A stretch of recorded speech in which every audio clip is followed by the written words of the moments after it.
All right. Welcome back. Thank you for sticking with us through the night. We have an amazing night, lots of energy. I want to thank Jamal Jones and Melissa Schober for talking education. We now have are you the Robin or the Batman? Am I what? Are you Robin or Batman? I'm Robin tonight. How about this? Yeah. You can be T'Challa and I can be Nakia. How about that? I'm down with that. All right, let's go. Speaking of Wakanda Forever, so J.D. Merrill hasn't conceded the race to you, but right now you,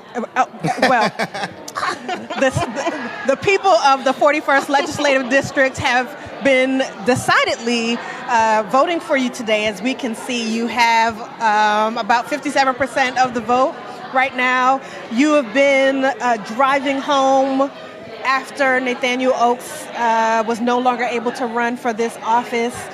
You were appointed by the Democratic Central Committee. The Democratic Central Committee did not make a decision and allowed Larry Hogan to make the decision, which was to appoint you to fill the vacant Senate seat that Nathaniel Oakes vacated. So, Senator Jill P. Carter, what's going on? How's your day going? What have you been doing today? I've been riding around all day, just visiting in the polls, trying to inspire and encourage volunteers. I want to say something very significant, because one of the aspects of this campaign was I was very, very out-financed. Mm-hmm. And we had, and I think this is unprecedented in 2018, for a senatorial race, we had a full volunteer staff working the polls. Most of our staff for the whole campaign was volunteer. Yeah. So our campaign was truly a labor of love. Again, I said a labor of love. And love outweighs everything. Overwhelmingly, yes. And that's all love, right? Because you could totally see it throughout your whole campaign. Everybody who stepped up, even today, just looking at the post, I think I saw more of your people posting about you than any of the other candidates, which I thought was awesome. You're probably like neck and neck with Ben Jealous today. But your race is significant. I don't think a lot of people know this, but your opponent, J.D. Merrill, is the son-in-law of Martin O'Malley, who, when was governor, did blackball you as one of the elected officials, as a delegate there. Yeah, a lot of people don't know that. But if you can, if you could talk just a little bit about that and what this means now, coming back to Annapolis, and the type of work you're going to be able to get done. Well, I hope I'll be able to get a lot of work done. As one of 47 and being in the Senate, and with all of the new people coming into the Senate, I'll be somewhat of a senior senator, right? Which is very interesting. Yeah.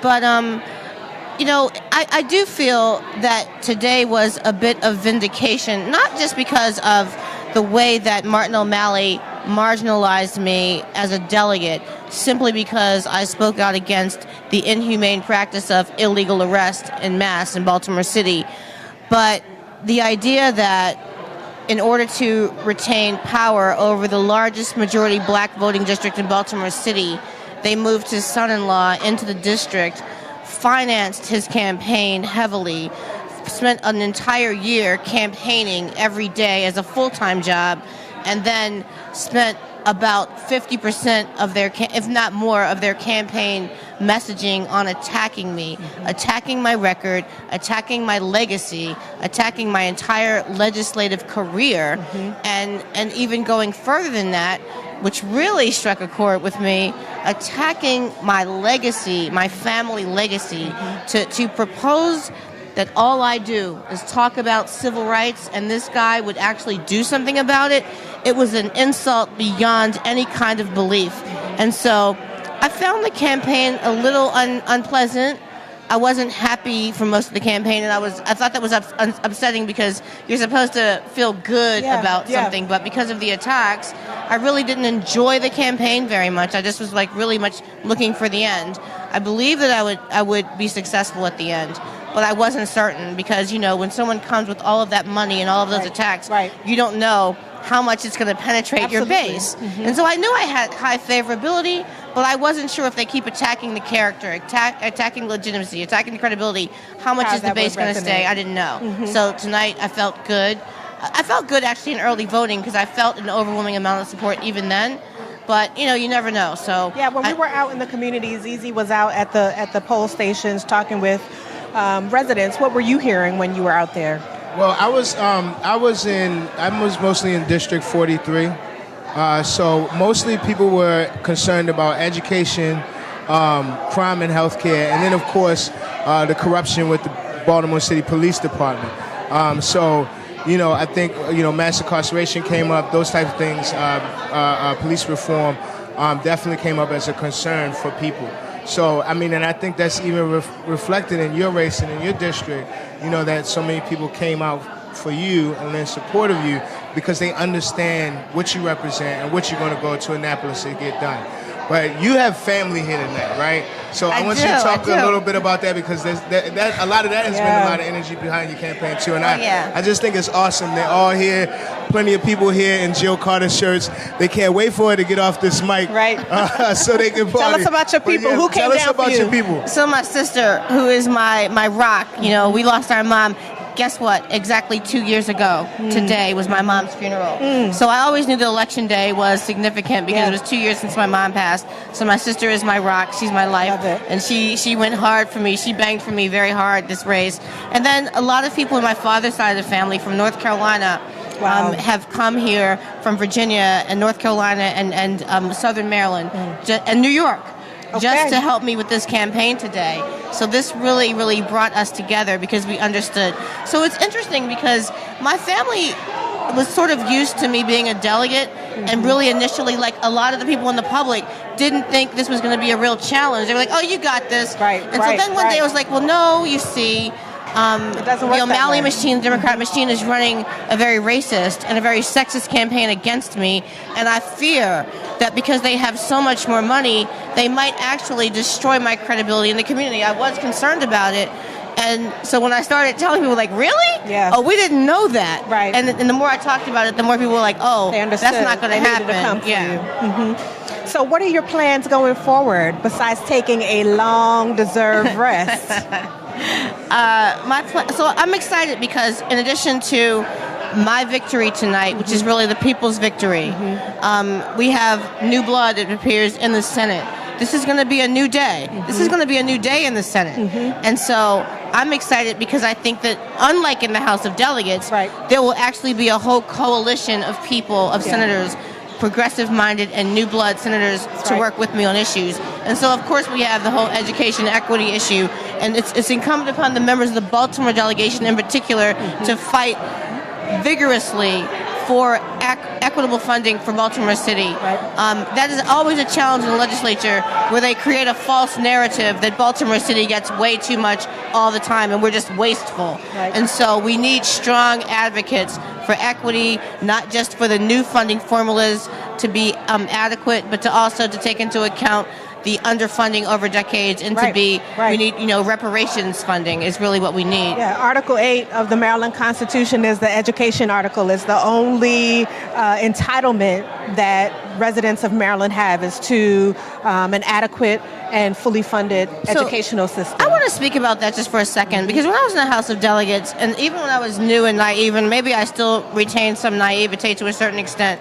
I never understood the discussion about, well, how are we going to pay for education? Pay for it We first. have one funding mandate under the Constitution to provide for a thorough and efficient system of public education. That's right. That means that everything else is secondary, and we take care of education funding first out of the resources that we have.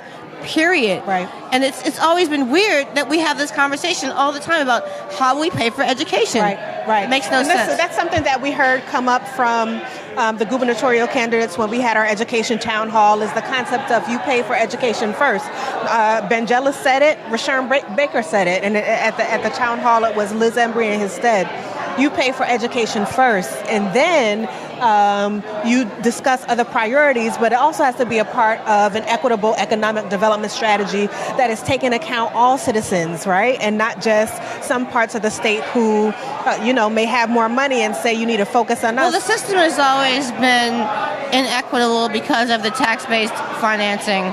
And that's something that we have to take into account as we move forward. But can I just backtrack a second on the significance of Ben Jealous' victory tonight and mine? You've got two civil rights-minded activists possibly as next governor and in the Senate. Two victories tonight. I think that's very significant. Absolutely. Neither one of us is part of the political machine. each of us has met a great deal of resistance from the political establishment, and we will continue to do so. And so I think that's very important for people to understand, that if you want real change, this is a way that I see us on the cusp of change, really, potential change with these victories. Yep. And it's time, because one of the things, like I was saying, one of the things that kept coming up was education. And I talked to Zakiya Sankara Jabbar earlier from Racial Justice Now, talking about the school to prison pipeline, and how, in Maryland, these policies have really destroyed, in Baltimore City in particular, really destroyed a lot of children's futures, underfunded schools, but yet, all this funding going into youth detention centers, a whole new youth detention center being built. So I'm excited to see what y'all do, because this is is what we need. It's a good time, and it's time. So, let me just say something. When I was in the House of Delegates, I left a year and a half ago, and I left intentionally because I felt that there was nowhere else to go in the House of Delegates. The legislature, and I know a lot of people don't like me saying it, but it's true, is run like a plantation. And as a legislator, you basically are only as good as you follow what the leadership wants you to do. And as soon as you break from that, you no longer have any support to do anything. Right. And so it's just a really oppressive system. And people need to understand that. Because if that's the way, if we're good with that, then you don't really need a legislative body. Just have a governor, a Senate president, and a speaker. Right. But why have the rest of us if our only mission is to follow along with whatever they want to do? Our job is to fight for our constituency. And if we represent Baltimore City, then we have a serious mission that is different than other jurisdictions, because our jurisdiction in particular has been met with a lot of discrimination. That's right. In many aspects, education and others. We see from the November 2016 election that you have many more everyday people who are mobilizing and organizing at the grassroots level and trying to connect with legislators like you to say, listen, we know you've kind of been out there and that people have been hiding the ball from us in terms of what it takes for us to create policy, and we want to partner with you. How do you recommend for people to collaborate with you and, bring over West and over East to Annapolis, and make sure that Annapolis and our elected officials and our delegation is coming to the people and not just expecting them to come see them, One of the things that we have to do, and I think we can do, we've done it but not enough, which is bring the legislature to the city more, because it's inconvenient for people to come to Annapolis for 90 days and sit until 10 o'clock at night to have their voice heard. We have to work to change that system where people can actually have hearings and be heard and be considered and weigh in on issues here in Baltimore more, and also make the legislative process more accessible to people. Right. We really need to push back against a leadership that says that our constituents in Baltimore can come down, we can bust people down, and they're going to hear, for example, as we've experienced, from everybody in every law enforcement agency across the state first, before they hear from the people who have been aggrieved by some law enforcement officers. Experiences. So I think that's our job, to push our way through the resistance in the legislature to actually have the people's voices heard first. Yeah. So I think those are some of the things we can do. But I also think we have to educate and galvanize our people, and I already see it in the works. It's much more advocacy out here in the streets, not paid advocacy the way it was, only paid advocates and lobbyists, much more than it was when I was in the House of Delegates. So there's already people mobilizing, but we have to educate more. And one of the things I want to just touch on a little bit is that even as great as this victory feels tonight, I still, working early voting in the polls today, I still primarily saw older people voting. Yeah. There were still very few people that I saw from ages 18 to 30 years old at those polls. And if we do not find a way to inspire them to vote and participate in this process, we lose our whole future. Absolutely. Absolutely. Well, Senator-elect Jill P. Carter, congratulations. Thank you. Thank you. We've heard from the people in your district. We want to let you get back to your family. Hey, people in my district, I love you. Thank you so much for this opportunity. I promise you will not be sorry. All right. Jill Carter, we're going to head out, and are we going back to the Jealous rally, I think?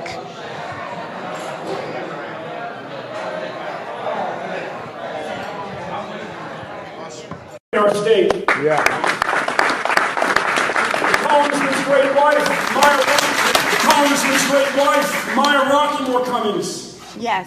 For her service and her commitment to building an inclusive economy for all of us.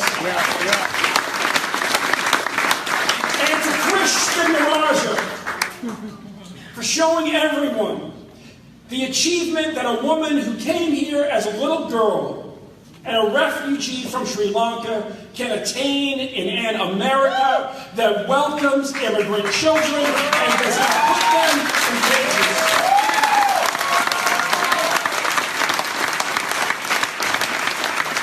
And I want to recognize one more candidate that many of us are carrying in our hearts tonight.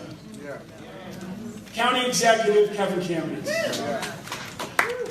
He was a devoted husband, a great father, a great leader. His commitment to the people of Baltimore County and Maryland was awesome. Our prayers continue to be with his wife Jill and their 2 sons. Yes. As I've said before, I miss his wit, I miss his wisdom, and I will never forget him. I also want to say thank you to all of you who have contributed so much to this movement. Yes.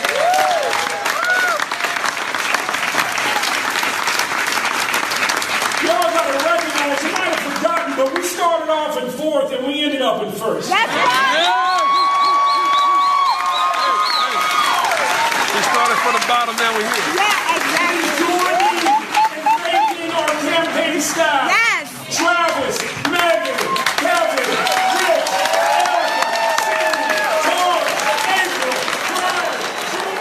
Wow, what an evening. I want to thank Jill Carter for joining us. And, you know, we're seeing tonight that apparently progressives can win in Maryland. And we see that with the Jealous race. We see that with the Carter race.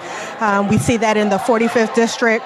I'm Dr. Khalilah Harris. Thank you for joining us tonight. If you enjoyed this coverage, we encourage you to go to therealnews.com/donate. We do this for the people. We want to make sure that our news are by the people and of the people. So we'd appreciate any contributions that you can give to the Real News Network so we can keep bringing you events like this here this evening. And join us for the next set of coverage that we do on the election as we wrap up this evening and report out tomorrow on some of the other races that are neck and neck at this time. Have a good night, everybody, and thank you for watching.